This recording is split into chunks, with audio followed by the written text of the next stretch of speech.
So today I'm going to go over the most worthwhile upgrade on these Beretta 1301s, and that is going to be the handguard. So there are a couple issues when it comes to the Beretta 1301s, mostly them being finish and the handguards, and I can go into that a bit later while I'm actually taking this down and installing it. But this is a magpul zhukov ak47 stock that has been modified, and there are a couple companies that modify it. GG&G in Canada and Arius Industries, and what they do is they add this steel shield on the inside, they add these tabs, and then also they modify the internal geometry so it works with the Beretta gas system, and then they include this milled nose cap, and that's pretty much all there is to it. So that is everything that's going to be included when you buy one of these. So I'll get into some of the issues experienced by others, but I'll do that through the installation.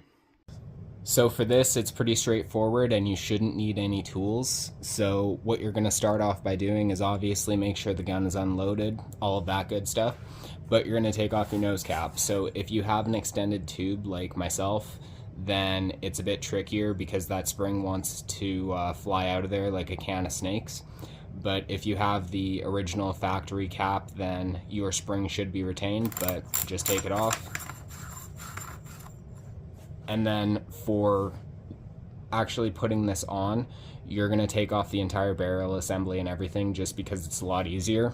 But I'm just going to take off the handguard first just to show you something, and then the barrel after.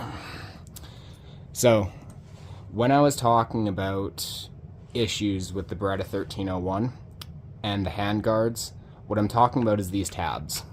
So on both sides, these tabs aren't reinforced in any way. They're made of the same material as the handguard itself. It's all just a monolithic injection mold, and it's just made out of the same material. So one of my friends, he has, I think, 4 or 5 Berettas. He's a Beretta collector, and all of them, after a certain point, have broken at least one of these tabs.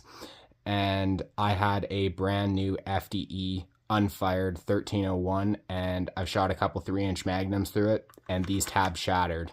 And just to illustrate that point, Stoger deals with the warranty claims in Canada, and they said the vast majority of all of their warranty claims for the 1301 specifically involve these handguards, and it all involves these tabs cracking. So yeah, just with these handguards here, that was probably the biggest upgrade that you're going to notice, is that these are all steel. So these tabs should never shatter.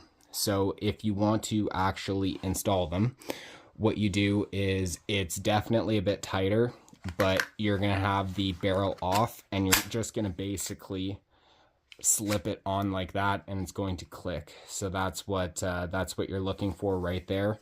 Make sure they're inside of the receiver, and then just as normal, throw your barrel in, make sure it's all aligned and good to go, just like so, and then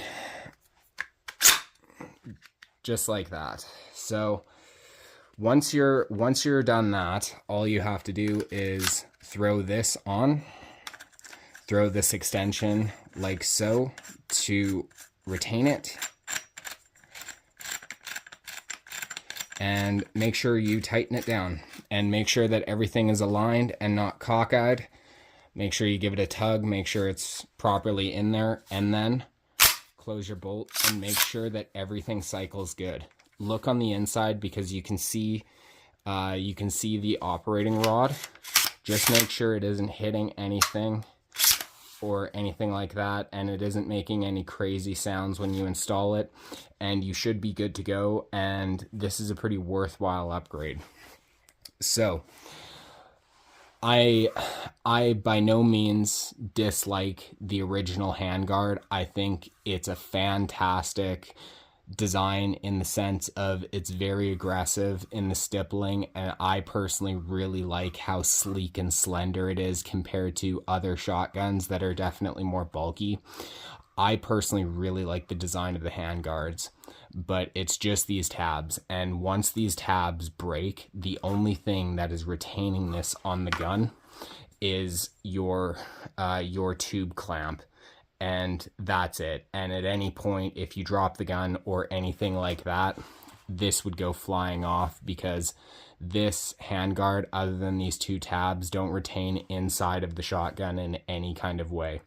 So hopefully that clears up any ambiguity on these specific handguards, because I see them quite often. They're quite popular, and people have a lot of questions about them, and I think personally it's a pretty darn good upgrade.